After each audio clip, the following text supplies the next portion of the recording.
Alhamdulillahil qawiyyi sultanuh, al-wadihi burhanuh, al-mabsuti fil wujudi karamuhu wa ihsanuh. Ashhadu an la ilaha illallah wa ashhadu anna Muhammadar Rasulullah. Allahumma salli ala sayyidina Muhammad wa ala ali sayyidina Muhammad.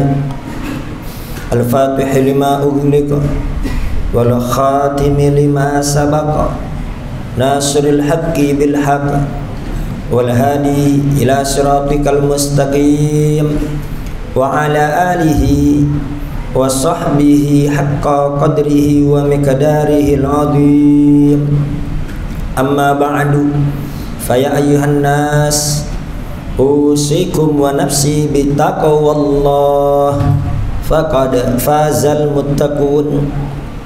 Wa qala Allah ta'ala fil Qur'anil Karim, Bismillahirrahmanirrahim. Ittaqullaha haqqa tuqatih wa la tamutunna illa wa antum muslimun. Hadirin jamaah Jum'ah yang dimuliakan Allah Subhanahu wa ta'ala, sebagai khatib pada Jumat ini, saya berwasiat kepada diri saya pribadi dan jamaah semua, marilah kita tingkatkan ketakwaan kita kepada Allah Subhanahu wa ta'ala.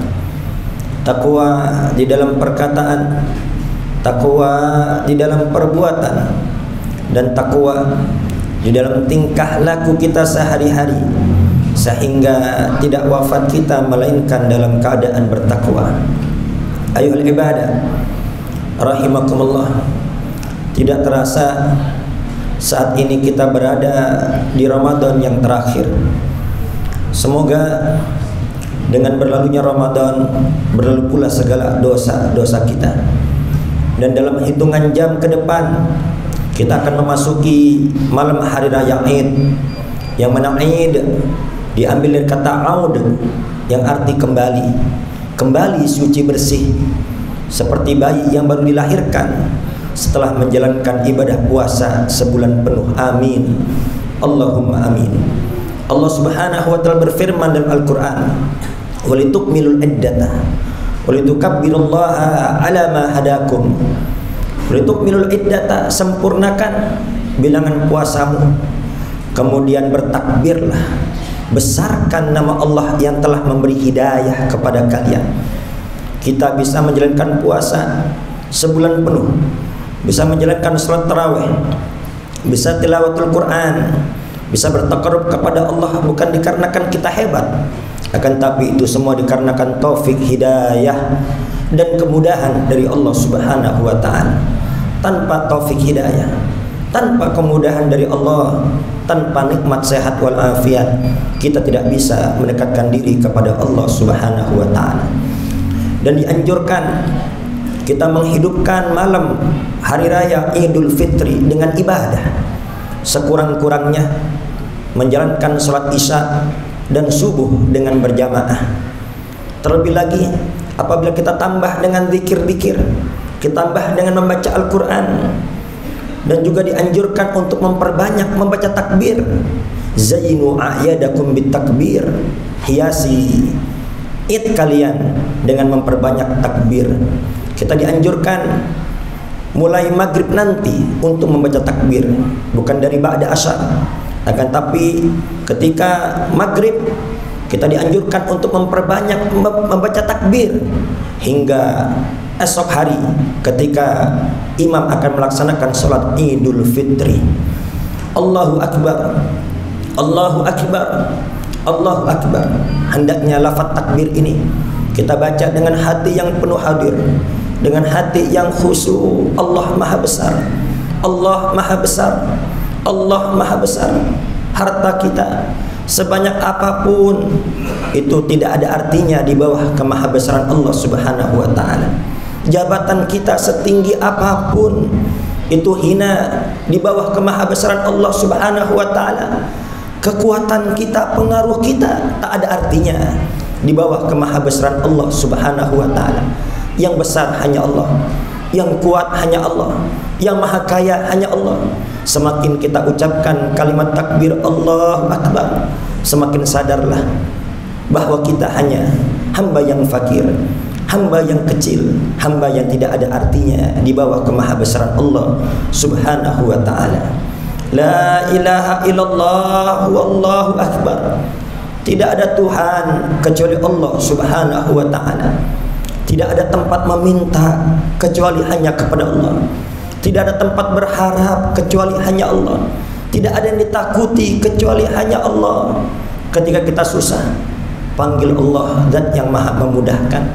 Ketika kita sakit, panggil Allah, Zat yang maha menyembuhkan. Ketika kita terkena masalah, sebut Allah, panggil nama Allah, Zat yang maha membereskan semua permasalahan.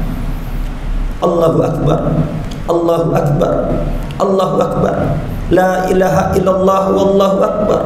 Allahu akbar walillahil hamd. Segala puji hanya milik Allah Subhanahu wa taala. Semua nikmat yang kita miliki, baik nikmat harta, nikmat ilmu, nikmat jabatan, nikmat kekuatan, itu semua datangnya dari Allah Subhanahu wa taala. Wa ma bikum min ni'matin faminallah. Semua nikmat yang ada pada kalian itu semua datangnya dari Allah Subhanahu wa taala. Mengapa seseorang bisa sombong? Dikarenakan dia lupa nikmat yang dia miliki itu datangnya dari Allah, dan Allah maha mudah untuk mencabutnya apabila Allah berkehendak. Maka dari itu banyak bersyukur kepada Allah. Uskuril mawjud ya'tikal mafqud. Syukuri apa yang ada, insya Allah akan Allah datangkan yang belum ada. Dengan bersyukur itu akan mengikat nikmat yang kita miliki, sekaligus akan memancing nikmat yang belum kita punya. Ayo ibadah rahimakumullah, hendaknya kita mengambil pelajaran dari madrasah Ramadan untuk kita amalkan di 11 bulan ke depan dalam kehidupan kita. Mulai malam ini sudah tidak ada lagi sholat tarawih, akan tapi ingat, masih ada sholat-sholat sunnah, masih ada sholat sunnah qabliyah ba'diyah, masih ada sholat sunnah duha, masih ada sholat sunnah tahajud, masih ada sholat sunnah witir, masih ada sholat sunnah tasbih. Hendaknya ini semua kita amalkan. Bahkan Nabi besar Muhammad SAW bersabda, arba'un ba'dal isya'i kamithlihinna fi lailatul qadr. 4 rakaat yang kita lakukan setelah isya, 2 rakaat salam, 2 rakaat salam ba'da isya, itu pahalanya sama seperti mendapatkan Lailatul Qadar. Jadi kita bisa mendapatkan Lailatul Qadar bukan hanya Ramadan saja, akan tapi tiap malam di setiap bulannya kita dapat meraih pahala Lailatul Qadar dengan menjalankan sunnah Nabi besar Muhammad sallallahu alaihi wasallam, salat 4 rakaat ba'da isya. Dan mulai esok sudah tidak ada lagi puasa Ramadan, akan tapi masih ada puasa sunnah, masih ada puasa Senin Kamis, masih ada puasa di bulan-bulan haram, dan masih ada puasa sunnah Syawal. Nabi besar Muhammad sallallahu alaihi wasallam bersabda, man shoma ramadana thumma atba'ahu sittan min Syawal kana kasyamid dahr. Barang siapa yang berpuasa di bulan Ramadan, kemudian dia lanjutkan dengan puasa 6 hari di bulan Syawal. 6 hari bisa kita lakukan secara berurutan, dimulai setelah hari raya Id, keesokannya 2 Syawal sudah bisa berpuasa. Bisa kita lakukan secara berurutan dan bisa juga kita lakukan secara terpisah, Senin Kamis, Senin Kamis, Senin Kamis. Barang siapa yang melaksanakan puasa 6 hari di bulan Syawal, maka bagaikan puasa selama 1 tahun. Subhanallah, hanya puasa 6 hari, akan tapi Allah berikan pahala 1 tahun bagi umat Nabi besar Muhammad yang menjalankan sunnah-sunnah Nabi besar Muhammad sallallahu alaihi wasallam. Jadi Ramadan mengajak kita untuk perhatian terhadap sunnah. Ramadan mengajak kita agar kita lebih dekat lagi dengan sunnah-sunnah Nabi besar Muhammad sallallahu alaihi wasallam. Jangan sampai kita meremehkan sunnah Nabi dengan berkata sunnah dikerjakan mendapat pahala, ditinggalkan tidak mengapa. Kalau begitu aku tinggalkan saja. Jangan. Kita akan menjadi orang-orang yang merugi apabila di dunia ini selama hidup kita hanya menjalankan yang wajib saja, sholat yang wajib saja, puasa yang wajib saja, sunnah-sunnah tidak kita jalankan. Maka demi Allah, kelak di hari pembalasan kita akan menghadap kepada Allah membawa amal ibadah yang penuh dengan kekurangan. Bukankah dalam sholat kita banyak ketidakkhusyuan? Dalam sholat kita suka lupa dan lalai, banyak lupanya kepada Allah. Demikian pula puasa kita banyak cacatnya. Mata kita tidak puasa dari memandang yang haram, lisan kita tidak berpuasa dari membicarakan yang haram, dan seterusnya dan seterusnya. Maka dari itu kita penting menjalankan sunnah Nabi besar Muhammad, karena itu semua jawabir lil faraid, dapat menambal kekurangan-kekurangan dari ibadah wajib kita. Ayyuhal ibadah rahimakumullah, Ramadan mengajarkan kita agar kita lebih dekat dengan masjid, mengajarkan kita untuk beriktikaf di masjid. Maka dari itu hendaknya di luar Ramadan kita lanjutkan, tetap kita aktif di masjid, tetap berjamaah di masjid, menghadiri kajian-kajian di masjid, dan beriktikaf di masjid. Ayyuhal ibadah rahimakumullah. Dan Ramadan juga mengajarkan kita agar kita dekat dengan Al-Quran. Jangan sampai Al-Quran hanya kita baca di bulan Ramadan saja. Ingat, Al-Quran bukan kitab yang hanya khusus dibaca di bulan Ramadan, tapi Al-Quran adalah kitab kita. Al-Quran adalah pedoman kita yang harus terus-menerus kita baca, baik di bulan Ramadan maupun di luar bulan Ramadan. Dan Ramadan juga mengajarkan kepada kita untuk berbagi terhadap sesama. Jangan sampai kita berbagi hanya di bulan Ramadan saja, kita baik dermawan hanya di bulan Ramadan saja. Setiap maghrib sama-sama kita ketahui di Al-Faizin ini banyak sekali sumbangan-sumbangan makanan-makanan takjil. Hendaknya ini kita lanjutkan, kita tetap berbagi di luar Ramadan, karena yang memberi pahala Allah itu zat yang maha ada, baik di bulan Ramadan maupun di luar bulan Ramadan, terutama terhadap tetangga, terhadap saudara yang membutuhkan. Hendaknya kita saling membantu. Dan Nabi besar Muhammad bersabda, man tasaddaqa faqad fakka lihya sab'ina syaitana. Barang siapa yang bersedekah, berarti dia sudah mengalahkan 70 setan. Karena setan selalu berusaha menggagalkan orang yang ingin bersedekah. Akan tapi kalau orang itu tetap bersedekah, berarti dia sudah mengalahkan 70 setan. Ayyuhal ibadah rahimakumullah. Ingat, Ramadan bukanlah goyah, bukanlah puncak finish dari ibadah kita. Dalam arti dengan usainya Ramadan berarti selesai pula ibadah kita, tidak. Ramadan ini bukan goyah, tapi Ramadan hanyalah wasilah, pelantara agar kita semakin dekat lagi kepada Allah Subhanahu wa taala. Wa'bud rabbaka hatta ya'tiyakal yaqin. Sembahlah Tuhanmu, terus meneruslah ibadah hingga datang kematian menjemput kita. Barang siapa yang menyembah Ramadan, Ramadan akan segera berlalu. Akan tapi barang siapa yang menyembah Allah, Allah zat yang maha ada, baik di bulan Ramadan maupun di luar bulan Ramadan. Ayyuhal ibadah rahimakumullah, sebagaimana Ramadan akan segera pergi meninggalkan kita, demikian pula dengan kita. Cepat atau lambat pun kita akan kembali kepada Allah. Sampai kapan kita terus menerus lupa? Sampai kapan kita terus menerus lalai?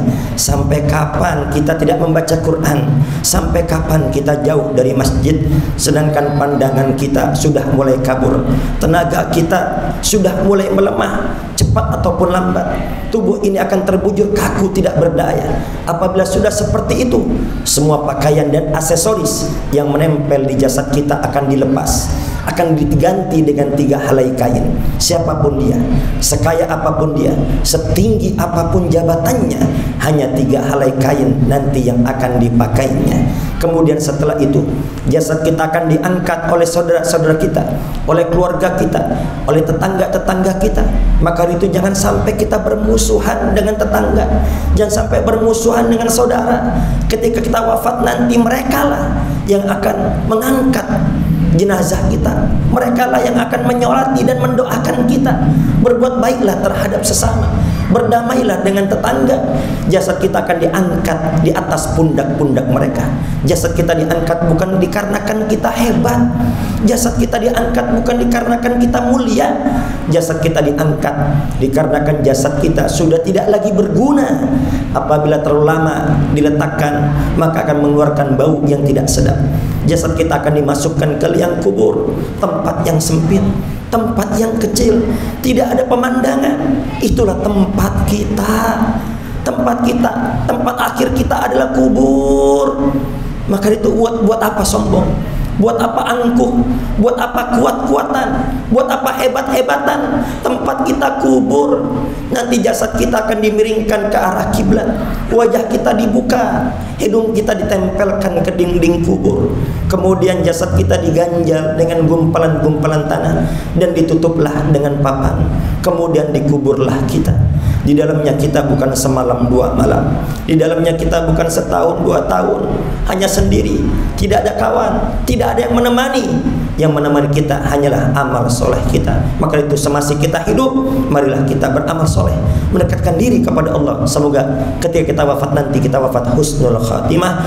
Dan di bulan yang mulia ini, di hari yang mulia ini, kita berdoa semoga Allah subhanahu wa ta'ala menerima seluruh amal soleh kita di bulan Ramadan ini, menyempurnakan segala kekurangan kita, menghapus segala dosa-dosa kita, dan semoga segala hajat-hajat kita dikabulkan oleh Allah subhanahu wa ta'ala. Dan semoga Allah pertemukan kita kembali dengan Ramadan yang akan datang untuk mendekatkan diri kepada Allah. Amin. Allahumma amin. Bismillahirrahmanirrahim.